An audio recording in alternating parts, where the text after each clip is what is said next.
മാനുഷികമായിട്ടുള്ള പ്രവർത്തനങ്ങൾ നിങ്ങളുടെ ജീവിത രീതികളിലും നിങ്ങളുടെ ജീവിത ശൈലികളിലും ഒക്കെ ഉണ്ടാകണം.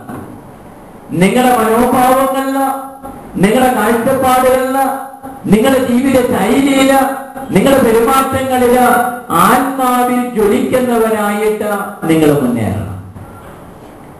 ആത്മീയതയുടെ ഒരു ചൈതന്യം നിങ്ങളുടെ ജീവിതത്തിൽ ഉണ്ടാകണം.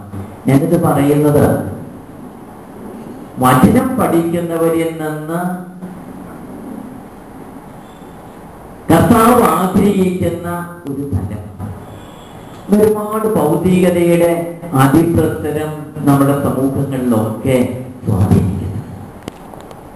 ഭൗതികതയുടെ ഏറ്റവും വലിയ പ്രിൻസിപ്പിൾ എന്ന് പറയുന്നത് യൂസ് ആൻഡ് ത്രോ. ഉപയോഗിക്കുക, ഉപയോഗം കഴിഞ്ഞാൽ വലിച്ച് ദൂരെ കളയുക. അതുകൊണ്ടല്ലേ നമ്മൾ ഡിസ്പോസിബിൾ ഗ്ലാസും ഡിസ്പോസിബിൾ പ്ലേറ്റും നാപ്കിനും റീഫിൽ പെന്നും ഒക്കെ ചെയ്യുന്നത് ഉപയോഗം കഴിഞ്ഞാൽ ദൂരെ എറിയുക.